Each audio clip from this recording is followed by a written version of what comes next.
Time News Studios.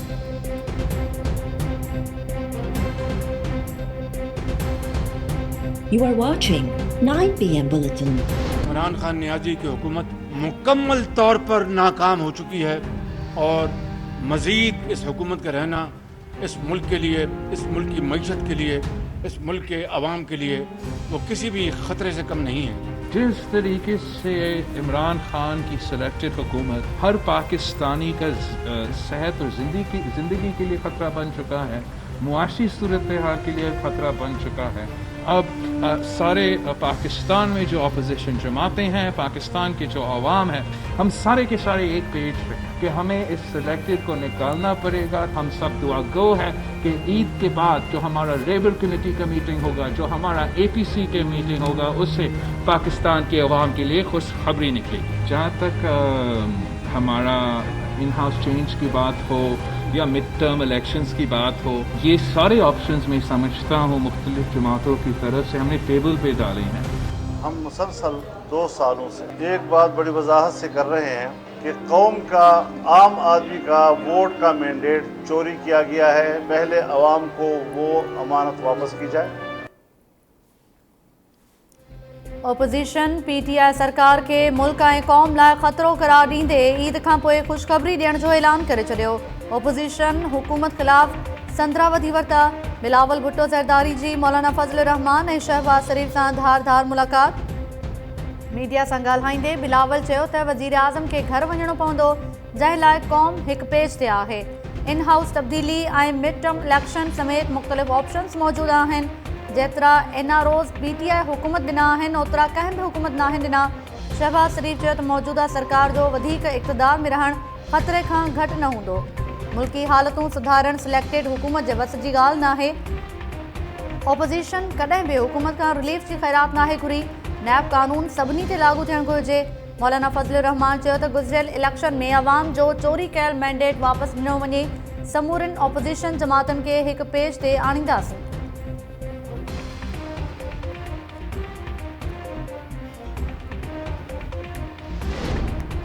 हुकूमत नैब कानून में तरमीम बाबति ओपोजिशन जूं तजवीज़ूं रद्द करे छॾियूं। ओपोजिशन मेंबर्स जो कमेटी जे इजलास मां वॉकआउट।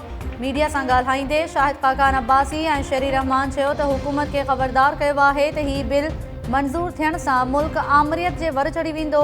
पार्लियामानी कमेटी जे सरबराह शाह महमूद कुरैशी चयो त ओपोजिशन नैब कानून में तरमीम लाइ 35 तजवीज़ूं पेश कयूं, जिन खे रद्द कयो वियो आहे। ओपोजिशन जी तजवीज़ुनि ते कानून ठहियो त एहतसाब जो इदारो ई नाले मात्र रहिजी वेंदो। मुल्की मफ़ाद मथां हुजणु घुरिजनि। ओपोजिशन जे 35 तरमीमुनि जो मतिलबु नैब खे बंदि करणु आहे। ओपोजिशन FATF जी आड़ में जेको कुझु घुरणु चाहे थी उहो नथा ॾेई सघूं। वज़ीर आज़म जे सलाहकार शहज़ाद अकबर चयो आहे त ओपोजिशन एहतसाब जो अमल ई बंदि कराइणु चाहे थी। वज़ीर आज़म जो वाज़े मौक़िफ़ आहे त एहतसाब ते का सौदेबाज़ी न कई वेंदी। ओपोजिशन जा नुक़्ता अहिड़ा आहिनि जिन ते ॻाल्हियूं नथियूं थी सघनि।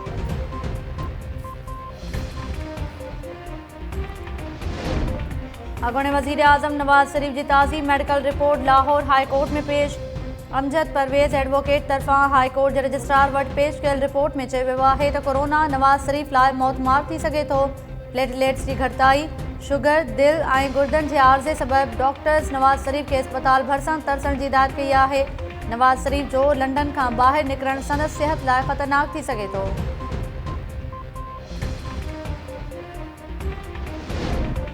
नैब ओपोजिशन लीडर शहबाज शरीफ़, संदसि पुटु हमज़ा शहबाज ऐं सलमान शहबाज ख़िलाफ़ आमदनी खां वधीक असासनि जो रेफरेंस दाख़िल करण जी मंज़ूरी ॾेई छॾी। Chairman retired justice Javed Iqbal ji सदारत हेठि एग्ज़ीक्यूटिव बोर्ड जे इजलास दौरान अॻूणे वज़ीर आज़म शाहिद खाकान ऐं संदसि पुटु अब्दुल्ला अब्बासी ख़िलाफ़ बि ज़मनी रेफरेंस दाख़िल करण जी बि मंज़ूरी।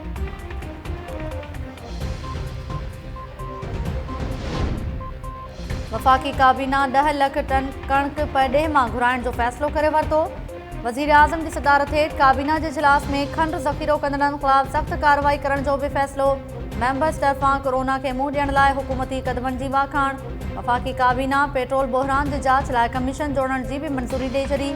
IB ऐं FIA जे ऑफिसर्स बि कमीशन में शामिल हूंदा। वज़ीर आज़म तरफ़ां पेट्रोल बहिरान जे ज़िम्मेवारनि खे मंतक़ी अंजाम ताईं पहुचाइण जो ऐलान। वफ़ाक़ी वज़ीर शबली फराज़ चयो आहे त KPM पंजाब जी भेट में सिंध अंदरि कणिक महांगी विकिरो थी रही आहे। सूबाई हुकूमतुनि खे हिदायत कई वई आहे त महांगाई ते कंट्रोल करण लाइ असराइता क़दम खयां वञनि। कणिक ज़ख़ीरो कंदड़नि खे बि सख़्ती सां मुंहुं ॾियण जी हिदायत। आर्मी चीफ सां मुलाक़ात छो कई? पीपल्स पार्टी क़यादत सेनेटर रहमान मलिक खां वज़ाहत वठण जो फ़ैसिलो करे वरितो। लाहौर में मीडिया सां ॻाल्हाईंदे बिलावल चयो त थी सघे थो त रहमान मलिक घरू मामलनि वारी स्टैंडिंग कमेटी जे चेयरमैन जी हैसियत सां आर्मी चीफ सां मिलियो हुजे, पर मां खांसि वज़ाहत ज़रूरु वठंदुसि।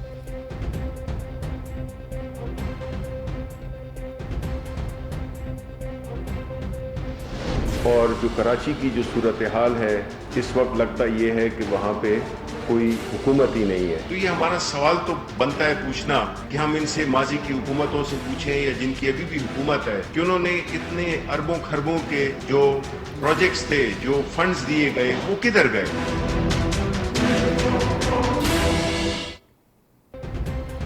कराची जी हालत ॾिसी लॻे थो त उते का हुकूमत ई न आहे। पीपल्स पार्टी सरकार न रुगो कराची पर सॼी सिंध में को बि कमु नाहे कयो। वफ़ाक़ी काबीना जे इजलास में बि कराची में बरसात खां पोइ पैदा थियल बदतरीन सूरत हाल ते गौर। वफ़ाक़ी वज़ीर शबली फराज़ चयो आहे त कराची में बरसात खां पोइ नेकाल जो निज़ाम मुकमल तौरु नाकाम थी वियो। सिंध हुकूमत पंहिंजी नाअहली जो सबूत ॾिनो आहे। असां कराची जे शहरनि खे सिंध हुकूमत जे रहम करम ते नथा छॾे सघूं। सिंध हुकूमत बरसात सबबि थियल नुक़सान जो अज़ालो करे वाज़े थी वियो त कराची जी अरबे ऐं खरबे रुपयनि वारी बजट किथे बि ख़र्च नाहे थी। कराची में इदारनि जे बुनियादी ढांचे ते को ध्यानु नाहे ॾिनो वियो।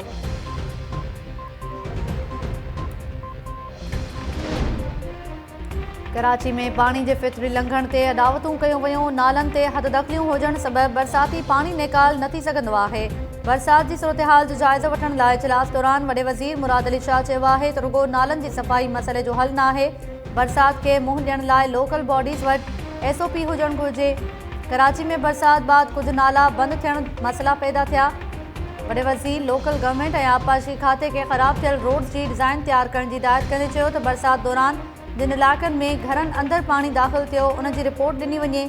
शहर में हर सब डिवीज़न ते वज़ीर ऐं सलाहकारनि जी ड्यूटी लॻाई वेंदी।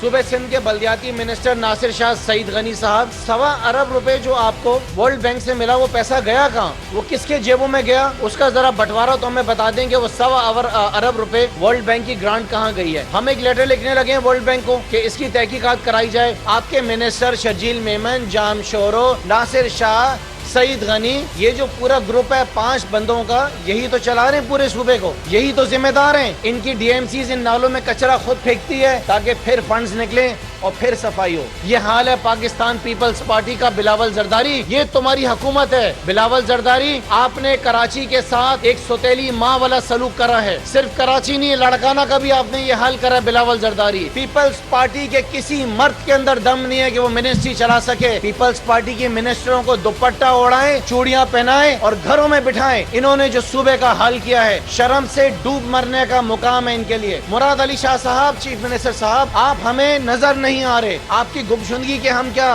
बैनर लगाएं? आपके निकम्मे मिनिस्टर्स अगर काम नहीं कर सकें तो आप तो बाहर निकलें, आप तो आवाम को दिखाई दें। चीफ मिनिस्टर तो कैप्टन होता है ना।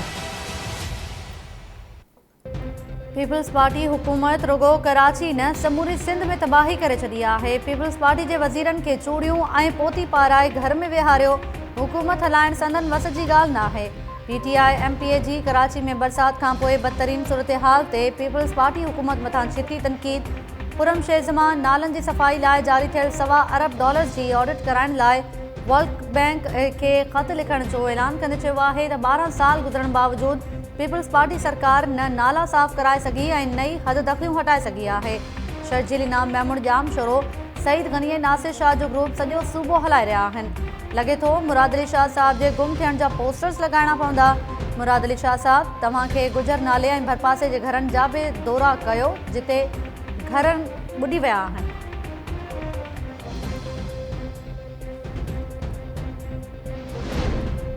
नैब कराची प्ली बागिन तहत करप्ट माण्हुनि खां उगाड़ियल 20 करोड़ 70 लख रुपया लाॻापियल खातनि खे वापसि करे छॾिया। DG नैब नजफ़ कली मिर्ज़ा जी ऑफिस में अमलदारनि खे घुराए रक़मूं संदन हवाले कयूं वयूं।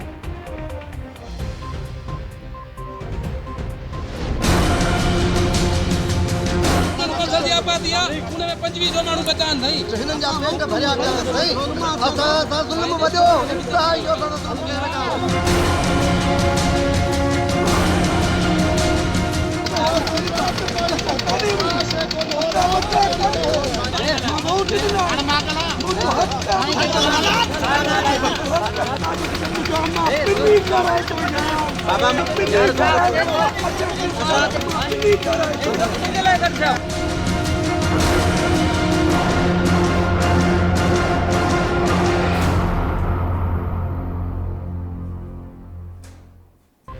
जोही में ज़रई ऐं पीअण जे पाणी जी खोड़ ख़िलाफ़ आबादगारनि ऐं शहरनि जे लाॻीते एहतजाज बाद हुकुमरान हरकत में अची विया। जोही पहुतल आबपाशी वज़ीर सुहेल अनवर सियाल खे आबादगारनि घेरे वरितो। पाणी जी खोट सबबि मुआशी बदहाली खे मुंहुं ॾियण जूं दाहूं। हिकु आबादगार मेहरगाड़ी सूबाई वज़ीर आॾो रोईंदे दाहियो त पाणी चोरी थियण करे ज़मीनूं सुकी वयूं आहिनि, पिनण ते मजबूर थी विया आहियूं, पंहिंजा बचा केॾांहुं वठी वञूं। सूबाई वज़ीर चयो त पाणी मौजूदु आहे, असां कोशिशि कयूं पिया त पुछड़ी ताईं पहुचायूं। आबादगारनि जो चवणु आहे त एहतजाज बाद नाले मात्र पाणी छॾियो वियो, अक्सर शाख़ुनि में अञा ताईं पाणी नाहे पहुतो। जेके कातिल जा भाइर आहिनि, तालिब खोखर, इसरार खोखर, फरमान खोखर, आशिफ खोखर ऐं ॿिया जिन मूंखे लाइव थ्रेड्स ॾिना आहिनि, जिन मूंखे पुलिस जे अॻियां लाइव थ्रेड्स ॾिना आहिनि त तोखे असां न छॾींदासीं।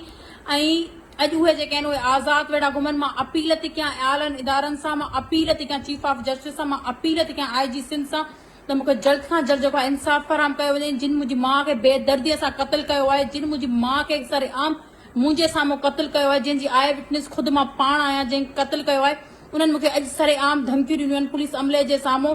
मां अपील थी कयां आला इदारनि खे त इन ते जल्द खां जल्द एक्शन खयो वञे। मुंहिंजी माउ जे क़त्ल में मुलविस जवाबदारनि मूंखे पुलिस आॾो मौतमार धमकियूं ॾिनियूं आहिनि, सभु ख़ामोश छो आहिनि। पीपल्स पार्टी जी मक़तूल MPA शहनाज अंसारी जी न्याणी फातिमा जो वीडियो बयान। फातिमा अंसारी चयो त बास जवाबदारनि ज़रई ज़मीननि ते बि कब्ज़ो करे छॾियो आहे। मामले जो नोटिस वठी इंसाफ़ फ़राहम करण जी अपील। मक़तूल शहनाज अंसारी जे मुड़ुस डॉक्टर अब्दुल हमीद अंसारी इल्ज़ाम मड़ियो आहे त DSP नौशरो फिरोज़ एजाज़ मेमून क़त्ल केस जी जांच ते असरअंदाज़ थी रहियो आहे, खेसि हटायो वञे।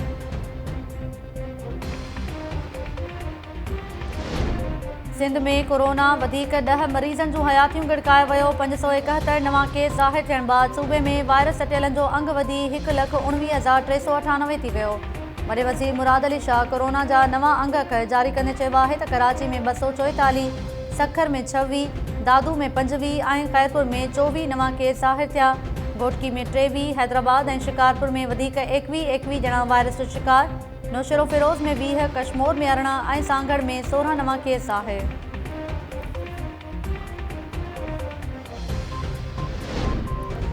थरपारकर में ग़िज़ाई खोट ऐं बीमारियुनि विघे ॿारनि जी फौतगियुनि जो सिलसिलो जारी। वधीक 5 मासूम ॿार मौत जे मुंहं में हलिया विया। हलंदड़ महीने फौती ॿारनि जो अंग 61 ऐं हलंदड़ साल 540 थी वियो। सिविल अस्पताल मिठी समेत ज़िले जे मुख़्तलिफ़ इस्पतालुनि में दाख़िल 80 खां वधीक ॿारड़ा बहितर तिबी इमदाद जा मुंतज़िर।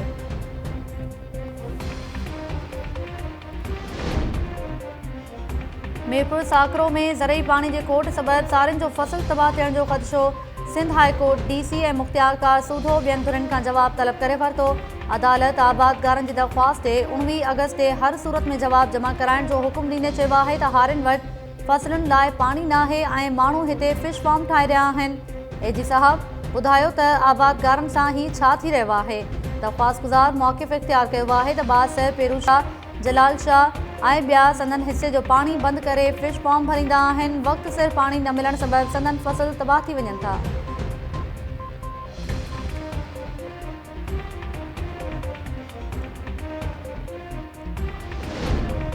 मोहनजोदड़ो भरिसां ॻोठ काराणी में पुलिस अहलकारनि जो पोरियत ते सरेआम तशद्दुद। फतेहपुर पुलिस पोरियत मोहम्मद रमज़ान ते वेश्याणो तशद्दुद करे संदसि ॾंद बि भञी छॾिया। लठियुनि ऐं चपल सां तशद्दुद दौरान पोरियत उभ ॾारींदड़ रड़ियूं कयूं। पोरियत तरफ़ां वाक़िए जो नोटिस वठी तशद्दुद कंदड़ अहलकारनि ख़िलाफ़ कार्रवाई करण जो मुतालबो।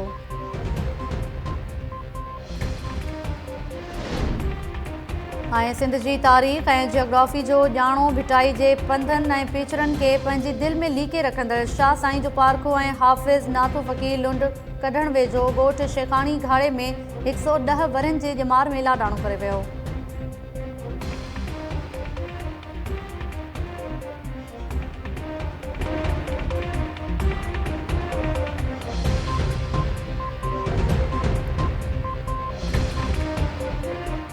अस्सलाम वालेकुम नाज़रीन, टाइम न्यूज़ सां गॾु आऊं आहियां ताहिरा वज़ीर। हेडलाइंस सां वठी तफ़सीली ख़बरूं शॉर्ट ब्रेक खां पोइ।